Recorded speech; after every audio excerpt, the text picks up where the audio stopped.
Ce qui n'est pas esprit, au sens où l'apôtre Paul l'entend, est évidemment d'une nature inférieure et demeure attaché à une essence également inférieure et plus vile, le corps charnel, et le corps psychique également, non seulement pour lui donner la vie et la sensibilité, mais aussi pour l'entretenir et le nourrir. Comme nous l'avons évoqué hier, cette partie sensuelle, charnelle, et cette partie psychique, l'homme spirituel, estime indigne de l'appeler lui-même. Il crut devoir la compter au nombre des affaires lui appartenant plutôt que de désigner par elle sa propre personne. Lorsque je dis « moi », affirme-t-il, entends ce qu'il y a en moi de meilleur, où je me maintiens par la pure grâce de Dieu, c'est-à-dire mon esprit ou mon âme spirituelle, et non mon âme charnelle ou psychique. Entendons, lorsque je parle de mon âme, cette partie inférieure qui a pour fonction d'animer ma chair et qui participe aussi à ses convoitises. Je reconnais avoir été cela, certes, mais je ne le suis plus maintenant parce que je ne marche plus selon la chair ou mon psychique, mais selon l'esprit. Je vis, mais ce n'est plus moi, c'est le Christ, Jésus, qui vit en moi. Selon l'esprit, c'est moi, selon la chair et le psychique, ce n'est pas moi. Mais si mon âme continue d'éprouver des convoitises charnelles ou affectives, ce n'est plus moi qui accomplis cela, mais le péché qui habite en moi. C'est pourquoi je n'appellerai pas moi, mais plutôt mien, ce qui, en moi, a le goût du monde, de la chair et du terrestre. Or cela n'est pas autre chose que mon âme elle-même. En effet, les passions, qu'elles soient charnelles ou psychiques de l'âme, comme la vie qu'elles communiquent au corps, sont bien une partie de l'âme. C'est donc cette âme que Paul méprise au regard de lui-même. Car il était prêt pour le Seigneur non seulement à être enchaîné, mais encore à mourir à Jérusalem, autrement dit, à y perdre son âme, suivant le conseil du Seigneur. Toi aussi, si tu te dépouilles de ta volonté propre, si tu te laisses priver des plaisirs du corps et du monde, de ses ambitions et de ses convoitises, si tu laisses crucifier ton corps charnel ou psychique avec ses vices et ses tendances, et de plus, si tu laisses mortifier tes membres terrestres, tu te montreras imitateur de Paul, qui lui-même est imitateur du Christ, puisque tu n'attaches pas plus de prix à ton âme charnelle et psychique qu'à toi-même. Oui, tu te montreras ainsi, disciple du Christ Jésus, allant jusqu'à perdre ton âme pour ton salut. Et certes, tu te conduis plus sagement en perdant ton âme charnelle et psychique pour la garder qu'en la gardant, selon ta volonté propre, pour la perdre. Car qui voudra sauver son âme la perdra. Que disent à ce propos ceux qui sont pointilleux pour la nourriture et négligents dans leurs mœurs? Hippocrate et ses élèves, enseigne à sauver les âmes en ce monde. Le Christ et ses disciples allaient perdre. Lequel des deux choisissez-vous de suivre comme maître? Il se trahit, celui qui discute ainsi. Ceci est nuisible pour les yeux et ceci est pour la tête, cela pour la poitrine et cela pour l'estomac, cela pour la peau, cela, etc. À l'évidence, chacun profère publiquement ce qu'il a appris de son maître. Mais ce n'est pas dans l'Évangile que vous avez lu ces distinctions, ni dans les prophètes, ni dans les lettres des apôtres.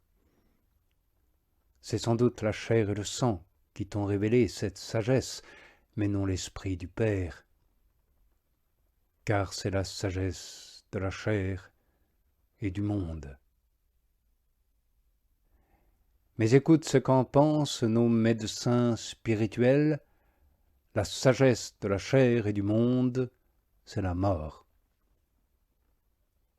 Et encore, la sagesse de la chair est ennemie de Dieu.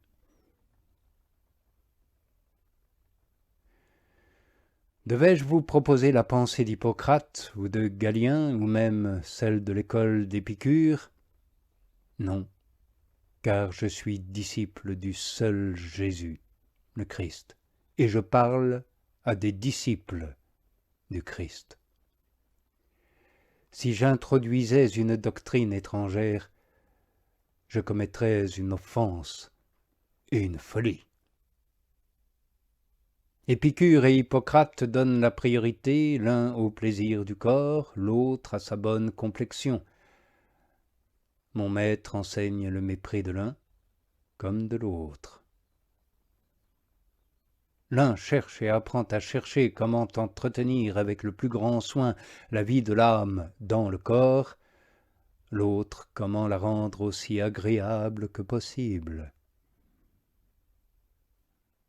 Mais le Sauveur, lui, le Sauveur, le Maître, le Créateur, nous enjoint de la perdre. Ne vois-tu pas que cette parole de mon Maître condamne la sagesse de la chair et du monde? Car celle-ci nous pousse soit à nous amollir dans la volupté, soit à rechercher la bonne santé du corps plus qu'il ne faut, soit à garder la tête baissée sur les réalités temporelles et de ce fait oublier jusqu'à totalement notre devenir spirituel. Bref, que la véritable sagesse ne se laisse pas aller au plaisir, aux ambitions terrestres. Tu l'as déjà appris du sage, disant qu'elle ne se trouve pas sur la terre de ceux qui vivent dans les délices, cette sagesse éternelle. Et celui qui l'a trouvée déclare « J'ai aimé la sagesse plus que la santé et que toute beauté. » S'il l'a préférée à la santé et à la beauté, combien plus à la volupté et au dévergondage. Mais à quoi bon s'abstenir des voluptés si l'on s'adonne chaque jour à étudier la diversité des santés et à examiner la variété des aliments? Tel légume provoque des flatulences, dit-on, tel fromage alourdit l'estomac, le lait est nuisible pour la tête, non, ne boire que de l'eau affaiblit les poumons, les choux entretiennent la mélancolie, les poireaux échauffent la bile, les poissons des étangs ou des eaux limoneuses ne conviennent point à ma santé, etc., etc. Comment se fait-il que dans tous les fleuves, les champs, les potagers, les celliers, on ne finisse par ne plus rien trouver qui soit bon à manger? Et cette question des aliments, si elle est réelle, est aussi une allégorie de toutes sortes de biens mondains que l'on vous suggère comme étant indispensables et dont vous ne sauriez vous passer sous peine de mort. Non, souviens-toi, je t'en prie, que tu es chrétien, non mondain. Tu ne dois pas être jugé sur ta santé, ta mine, ta réussite, ton instruction, mais sur ta fidélité et ton amour. Ménage d'abord, s'il te plaît, ta paix. Ménage ensuite la peine de ceux qui te sont utiles. Ménage l'ennui que tu causes à la maison. Ménage la conscience. Non pas seulement la tienne, mais celle d'autrui. J'entends celle du prochain, assis à côté de toi, qui mange ce qu'on lui présente, et pourrait ainsi murmurer à cause de la singularité de ton régime, de tes actes. Il se scandaliserait de tes vains scrupules ou de la dureté qu'il attribue peut-être à celui qui doit pourvoir à ta nourriture, ou il se scandalise de ta singularité, de tes caprices, de tes ambitions, le prochain qui te juge scrupuleux sur ce que tu apprends, sur ce que tu vis, sur ce que tu manges, sur ce que tu bois, sur ce dont tu es vêtu, puisque tu réclames toutes sortes de choses superflues et rejettes celles qui te sont naturellement servies. Ou il s'en prend à la dureté de celui dont il est à charge parce qu'il ne cherche pas ce qui est nécessaire à sa subsistance. À tort, certains se donnent bonne conscience par l'exemple de Paul, qui exhortait son disciple à ne pas boire que de l'eau, mais à prendre un peu de vin à cause de son estomac et de ses fréquents malaises. Mais cette personne qui prend cela comme excuse se l'applique à elle-même, alors que Paul l'appliquait à son prochain. Ainsi il se ménage et n'a pitié que de lui-même, non de son prochain. Ces égards que l'on a pour soi-même me sont suspects, je l'avoue. Et je crains que la prudence de la chair ne se joue de toi sous le couvert et le nom de la raison. Et encore une fois, je répète que la nourriture ou le vêtement n'est qu'un exemple, mais que l'on peut l'appliquer à la recherche de la science, du plaisir intellectuel, des convenances sociales, du confort affectif. Bien, en voilà assez sur ce point et revenons à l'épouse. Apprenons donc d'elle ceci: c'est avec grand profit qu'elle ne garde pas sa propre vigne, quand on la considère au sens charnel et psychique, et cette interprétation vaut surtout pour ceux qui sont chargés de garder les vignes de l'époux de l'Église, le Christ Jésus, notre Sauveur et Maître. Qu'il soit béni en tout temps, qu'il nous soutienne, qu'il nous garde et nous préserve.